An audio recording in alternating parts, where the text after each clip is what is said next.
Today's episode of the TribCast is sponsored by the Texas Tribune Speakers Bureau. Welcome to the TribCast. I'm Eleanor Klibanoff, joined by co-host and editor-in-chief Matthew Watkins. Our other co-host, James Barragan, is off today. Hello there. Matthew. How are you? I'm doing great. How about yourself? Pretty good. Just the two of us. Indeed. Yeah. Feels lonely up here. It is, yeah.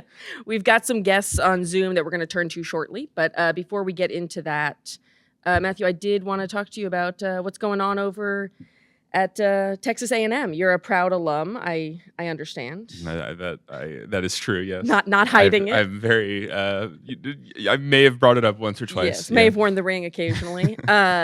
But, you know, as the Texas Tribune has sort of exclusively reported this week, the Board of Regents is down to 5 candidates for chancellor, we're hearing. Down to Texas Controller Glenn Hagar, U.S. Rep. Michael McCall, Texas A&M Foundation President Tyson Vocal, is that right? Great. University of Alabama President Stuart Bell, and State Rep. Trent Ashby. Are you offended that you're not on the list? I mean, you know, the chancellor does make a pretty good salary. I will say that. It is a pretty hard job, though. You know, I think when you talk about like sort of differing constituencies, higher ed administrator right now in Texas is a pretty challenging one. You've got a very conservative legislator and governor who's appointing the Board of Regents. Many of those legislators and regents seem uniquely interested right now in the, you know, social media postings and emails and various other things of a very large group of faculty members. It seems like if you're in this job, you're probably going to have to be called on to explain, you know, some of those things in a way that you're probably not going to find very fun. You then also have a, you know, young constituency, a faculty that maybe doesn't align as much politically with the rest of the legislature, and it creates just, you know, it might be impossible to keep all those happy. So you're earning all those dollars in that job. You're also responsible for a bunch of 18 to 22-year-olds, which is a nightmare. Indeed. Yeah. Indeed. Yes. And perhaps most challenging, you are, you know, at the very top of the food chain as things go down toward the football team. Right. And the as most you are an important Aggie, part. Yeah. you're probably grumpy about all the football and all the you know, missed opportunities there, the losses to certain other teams and everything like that. That's why I have my eye on this University of Alabama president, Stuart Bell. I wonder if he goes into the Board of Regents and says, "Look, I know how to win a national championship." I know how to win a couple of them.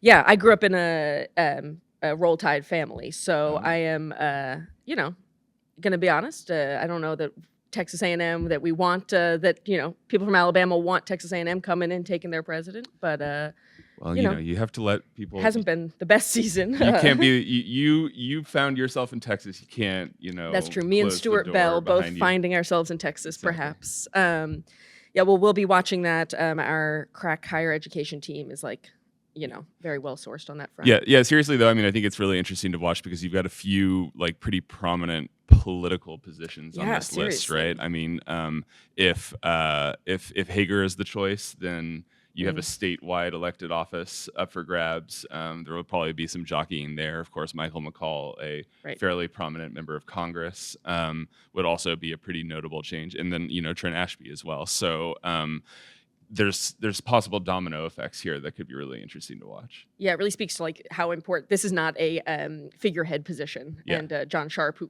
held the position before, certainly I think contributed to making it into the political powerhouse role that it is. Indeed.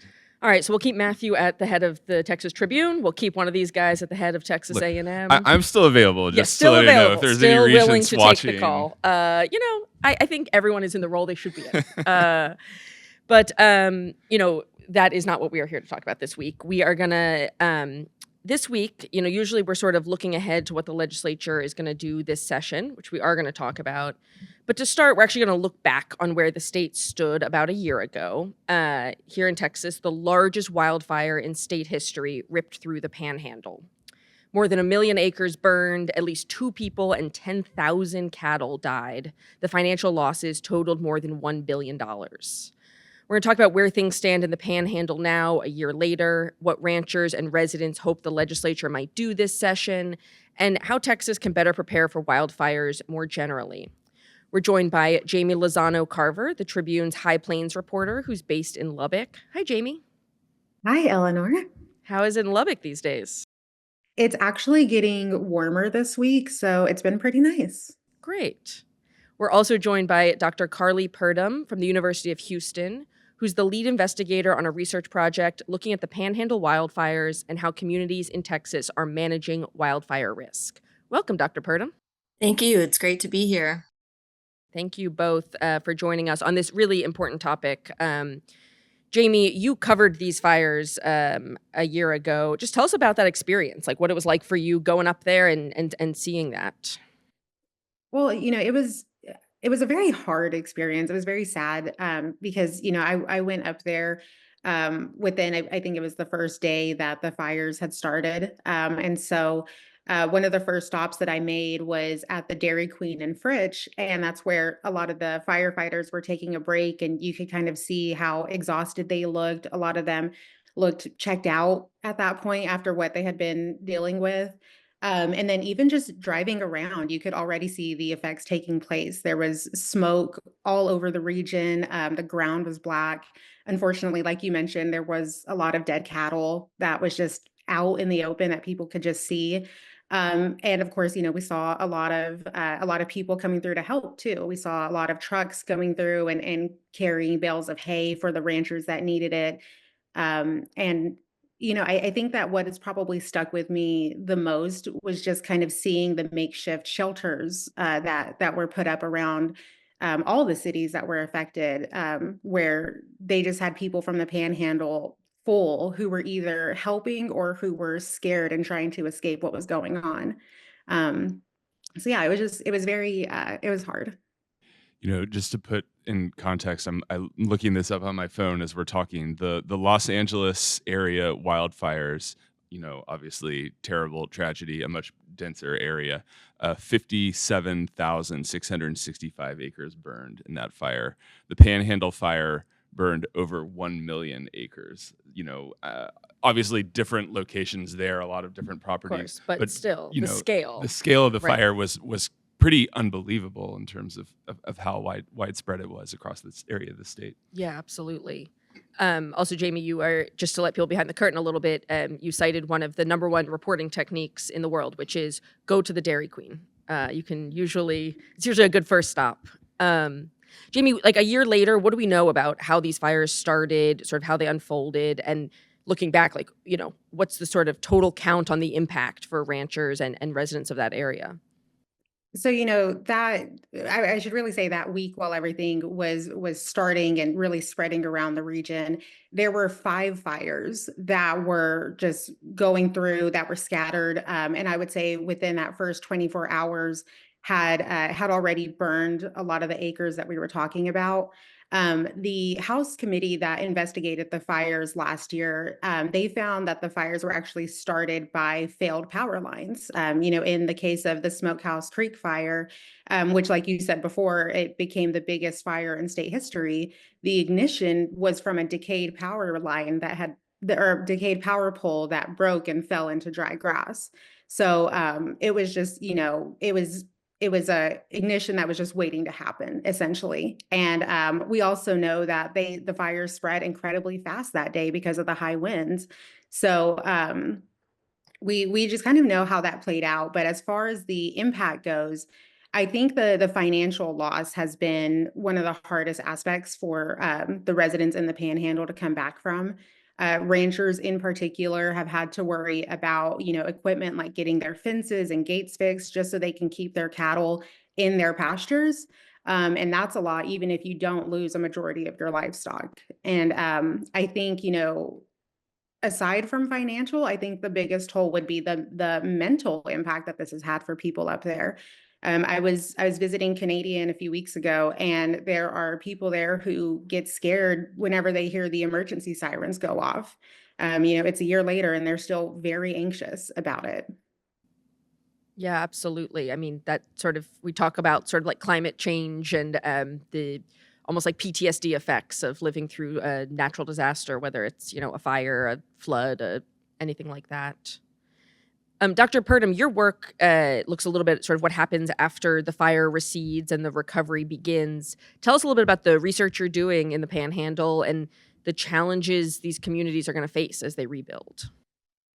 Sure. So I'm involved in two projects. One I'm leading is looking at the Panhandle and a lot of the challenges that face emergency management, but also a lot of the healthcare infrastructure and just being in a rural area, how the disaster impacted their decision making. We invest a lot in plans and um, putting together, scenarios of what would you do if a wildfire happened. And this was, wildfires are very different from, say, a hazard like a hurricane because it's very difficult to predict. It's very difficult to keep track of where the impact is growing. The situation just changes so quickly. So looking at, this disaster and how emergency management, how local communities and leaders, how they responded, and what how the unique how the uniqueness of the massive scale of the wildfire, how that impacted their decision making, what would they take into the next wildfire. And then, just broadly, I'm part of another project working with folks at Texas A&M, the Hazard Reduction Recovery Center, the USA Center for Rural Preparedness, and we're broadly looking at Texas and other Gulf states on, how our communities responding to increasing wildfire risk, especially in rural areas. And so we see a lot of the same, challenges in that folks are dealing with increasing risk and increasing vulnerability. We know the folks in the Panhandle know that this won't be the last wildfire in that area. And knowing that you are recovering and you're trying to, rebuild, but also having to think, how are we rebuilding? How are we, reviewing our plans and reviewing our practices to be prepared for what is coming next. So they're on that front line of knowing that the risk is there and trying to, recover, but also be prepared for, the next wildfire disaster. Dr. Purdom, I feel like when we talk about what led to an incident like this, it's often the same thing, right? You had maybe a wet period, in the time leading up to it, leading to lots of growth, then a dry period that follows that, which leads to a lot of sort of, for lack of a better term, sort of kindling for a fire. Then you get a very dry period with high winds and some kind of inciting incident, right? Like a power line going down, someone throwing a cigarette out the window or anything like that. I mean, a lot of those things are very hard to control. I'm curious, as you look back at this fire, whether this is an incident of just conditions were ripe for this and there's not much you could do, or were there things that went wrong either in the preparation or the response to the fire that made this worse than it might have otherwise could have been? Well, I think, when we talk about disasters, most disaster scholars, we don't even really refer to them as natural. We refer to them as disasters because the term natural disaster implies that there's nothing you could do about it and that there's something that's coming from the outside. And that's how we've responded to disasters before. But we know with risk, there are a lot of things we can do to mitigate risk. And, I know that the areas that we are seeing that are impacted in especially rural communities are, on the front lines. They are leading response efforts, and they're from our research and from a lot of that involves going into communities in the Panhandle, across Texas, Louisiana. We know that especially local fire departments, they're on the front lines of responding to these, kinds of crisis. And not just in terms of, we think of firefighters as when the fire is there, that they're going out and responding to them. But with, risk and the increasing risk is in so many of these communities, they know that it's there, they're seeing it. And they are working to, they have a new, task that's been put on them, another burden in addition to just responding to risk, but in communicating and trying to advocate to individuals in the communities, to local governments, that where the risk is. In communities across Texas, there's a lot of different challenges, especially with, you have a lot of people moving in from out of state or from other communities into more rural areas. And there's increasing development in the wildland urban interface. And that has created a lot of challenges, especially in how just changes in land management. So in conversations with leaders in fire departments and emergency management, local government, that's causing a lot of risk to be developed. So it's people who, they may come in and be, a part of a community that maybe was before unmanaged wildland. And now it's a development with, say, like 10-acre lots in them. And each lot now has a fence line.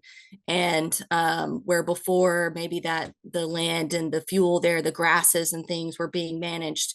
And now it's all that kind of fuel is building up. And maybe that person, in that community don't realize that what they're doing is, creating more risk that's going to be difficult for the fire department to manage.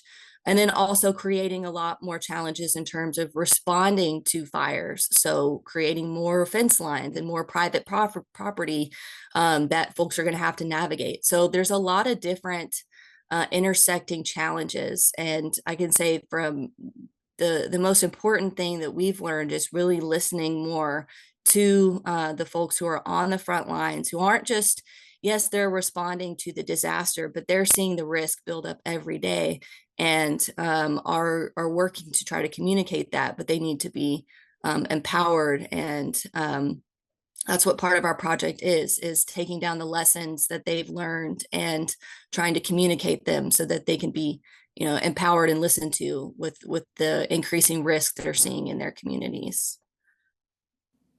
Yeah, absolutely. I mean, certainly that development I think we're seeing everywhere. We're going to talk a little bit about, how this is not just a Panhandle issue. But Jamie, tell us a little bit. I mean, I know after the wildfires, there was a lot of talk about, the legislature is going to come back. There's things we need them to do to help us both, respond better in the future, but also sort of rebuild these communities.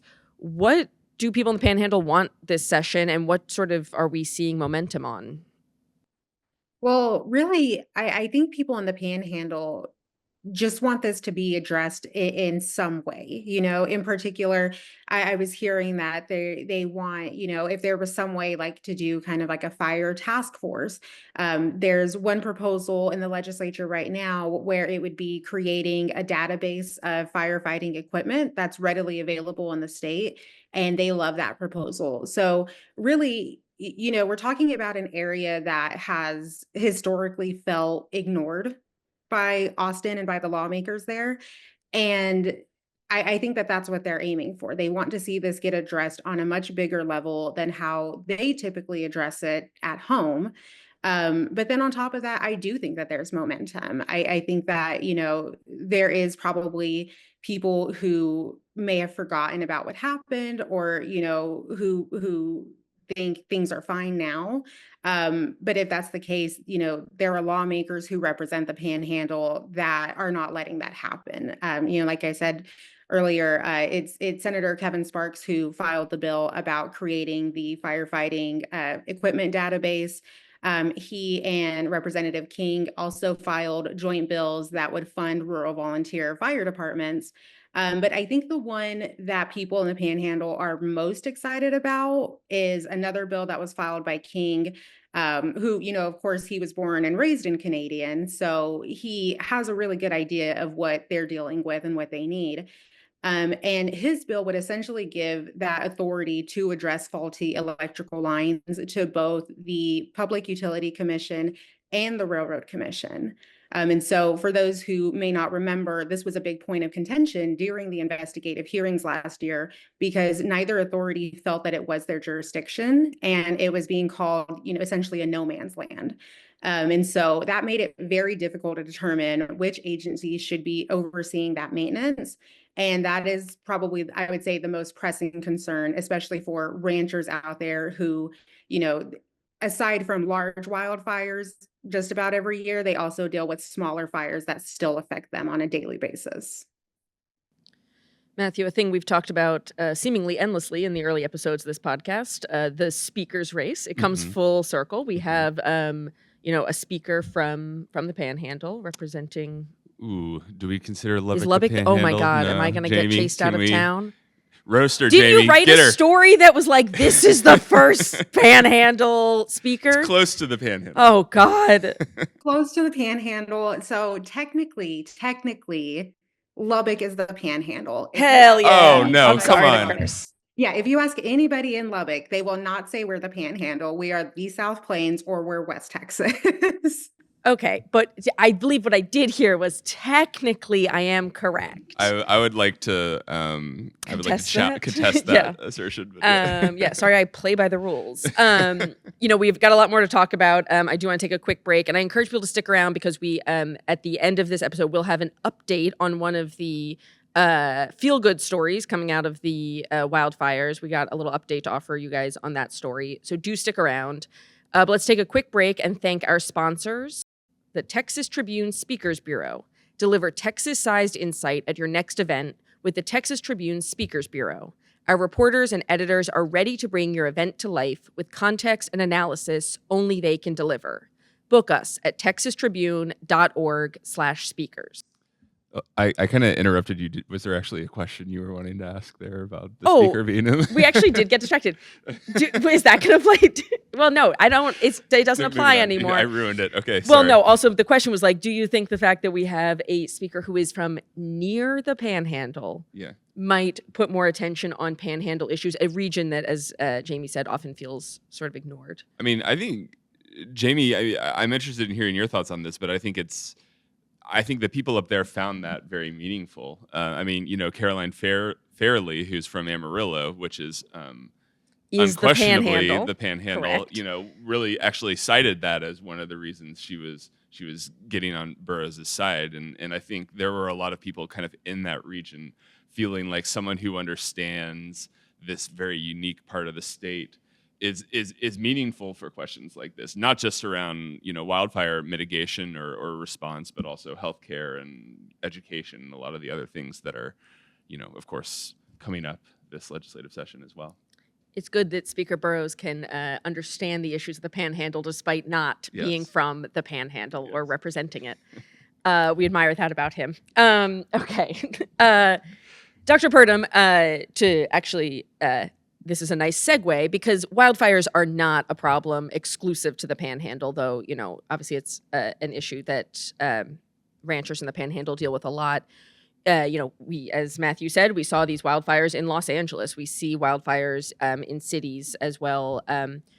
What wildfire threats do other parts of the state face? Is this a threat for people in cities, as if not as much in the Panhandle, to some extent? Well, I would say that wildfire risk, it's increasing everywhere. They might have a low risk, but whatever that lower risk is increasing. Many communities think, this couldn't possibly happen here. I think that, many individuals think that with many different types of disasters, and they might not actually know what their risk is. And, there are, other states or places where wildfires are more understood to be part of the landscape. And in Texas, that's definitely, accepted and understood in many places, but there are, rising risks and folks just may not know what their risk is or how that risk is increasing. So communities are, I know in Texas, there have been some really strong efforts to support communities to become, it's called FireWise communities, I know there's a significant investment in trying to have communities and counties develop plans. Their wildfire, I can't remember the exact name of the plan, but develop wildfire specific plans. And so evaluating what is the wildfire risk in the community and what would be, ways to mitigate that risk, and identifying areas of vulnerability. So there is, growing understanding, and that, those are things that need to be addressed. the challenge again is, a lot of these planning efforts, they cost time, they cost money, they require to be really effective, engagement with the public. And, that's, not a simple task. So I know the Texas A&M Forest Service does a lot of support for those efforts. Um, but I think it's a growing issue. That's something we've talked with part of our project looking at Gulf states is people, accept and understand that hurricanes or flooding are part of the risk landscape, but they may not understand, that wildfires are part of that landscape. And, we've talked about the massive scale of the Panhandle wildfire, but a fire doesn't need to be, on that massive scale to really cause damage. A fire of, say, 100, 200 acres, wherever it is, can still destroy many homes, structures, and communities. So, folks may think that would never happen here, but that's always something that could be a possibility. It's understanding what their risk is and what they can do to mitigate it. And that's where I would say, again, a thing that what we're learning from working with emergency managers, fire departments, folks even in local government, is that there is there's a gap between what they know and see and understand as the risk environment and what the community understands and sees. And having that knowledge is important for making plans, for being prepared. That's one of the difficult things about wildfires is there's not that kind of lead up time to, say, evacuate that you get with a storm that is well monitored, and the situation just becomes it changes so much more quickly. In many ways it's just a more difficult kind of disaster to prepare for. So yeah, there's definitely a gap in what the public knows or thinks about what their risk is. And so we're working to try to identify ways that communities can improve in communicating that risk, and then identifying how they can reduce the risk in their communities as well. Yeah, there was some reporting in the aftermath of the LA fires about how Austin, at least one group ranked Austin as the sort of highest, mid to large size city in the country in terms of that's outside of Southern California in terms of wildfire risk, right? And a lot of us remember the fires in Bastrop from more than 10 years ago, which were very scary and kind of creeped their way. And if you drive through Bastrop today, it's still you still see the effects and impact of that. And certainly, like as you were saying, Dr. Purdom, a lot more development, a lot more, like it's these are areas that have they're exploding every year. So potentially have, grown a lot since they updated their wildfire plan, or at least since residents sort of considered their wildfire risk. Yeah, I think that's a good way to, talk about this. Is like, this is obviously, there's people, as you said, Dr. Purdom, for whom this is sort of a way of life, and they are prepared for this and thinking about this a lot. And then there's people who, like in Los Angeles, I think were very caught off guard. I'm curious, Dr. Purdom, what you think about the home insurance question about this. After the fires in Southern California, there was all this conversation about insurers that had pulled out or were pulling out of California. Texas, as you mentioned, has a lot of different threats, whether it's tornadoes, floods, hurricanes, fires. Earthquakes, maybe less so. We have them, but they're not so could big. be. But yeah, Let's not, who knows? let's not rule it out. Yeah. I mean, how much do we need to be worried? How much do homeowners in this state need to be worried about the insurability of their properties? And from a long-term basis down here, as all these kind of risks seem to grow, or at least pile up. we grow more aware of them. Yeah. Well, I mean, I would definitely be concerned, just because as we're seeing with, the same kind of trend with hurricanes and flooding in places along the Gulf Coast. It's not my particular area of expertise, but I would say it's definitely something that we need to be watching and being prepared for as risk continues to grow. I mean, we know that, like we said, there are some communities that are prepared for this, but um, they're prepared for maybe even a previous climate and a previous level of risk, and that risk is increasing. So um, even our current, communities that have plans that are, maybe have been adequate in the past are increasingly um, less adequate. They are, have to be updated for future scenarios that we have perhaps even yet to imagine, that kind of risk. So I would absolutely be concerned as we continue in the future down this line of increasing risk, especially from climate. Um, yeah, I would say I'd definitely be concerned and especially watching, what's happening with other hazards. It can absolutely happen here. Yeah, certainly. I mean, I feel like between we've had so many like once in a lifetime things happen or worst case scenario things happen in Texas and the country and the world in recent years. So certainly.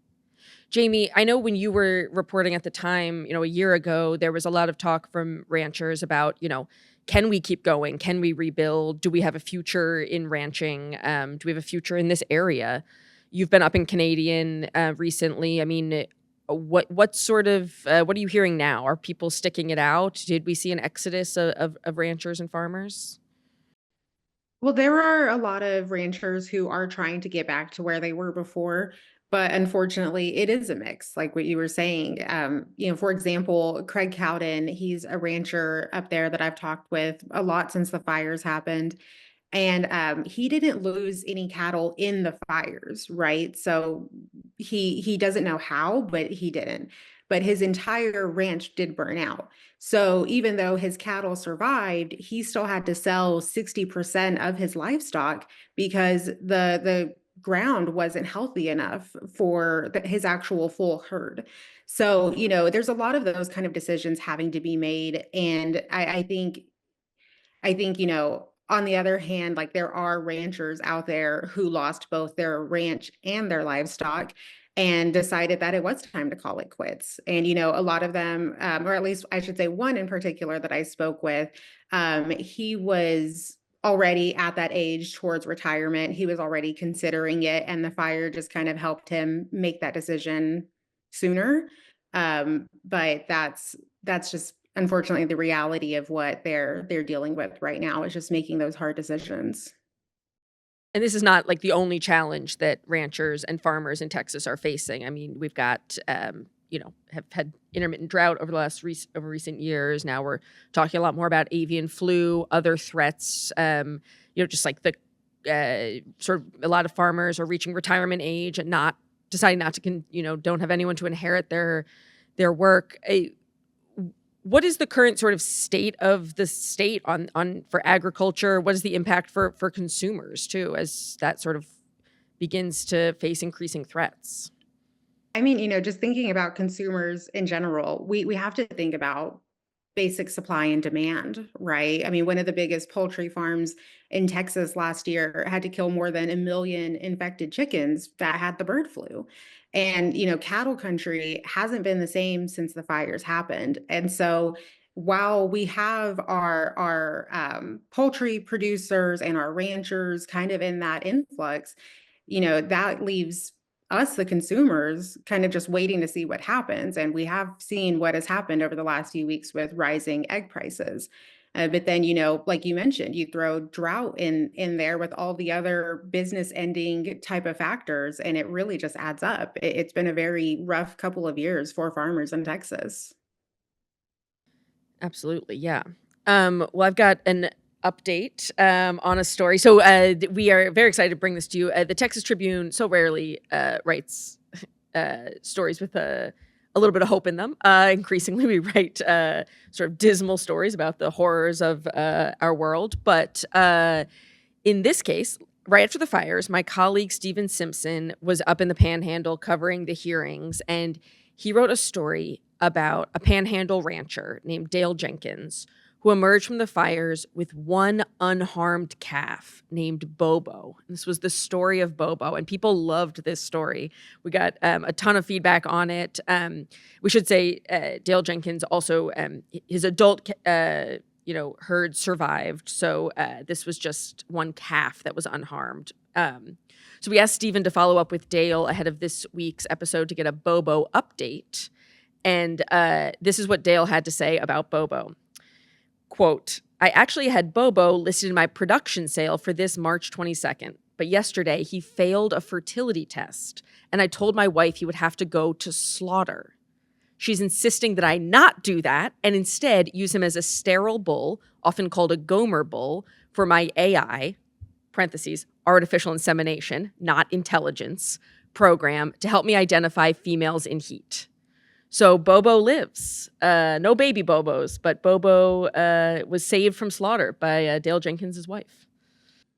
I feel like if he had promoted him as an AI cow, he maybe right. could have found a sucker. That's really buzzy. These days. Everyone in Austin was like, "Wait, an AI? We're saving him for AI? I'll give you $1 million." Yes, exactly. But no, we're thrilled to tell everyone that Bobo almost died twice, survived the fires, survived the slaughterhouse, and is going to be living out his days identifying females in heat. So that's our update on Bobo.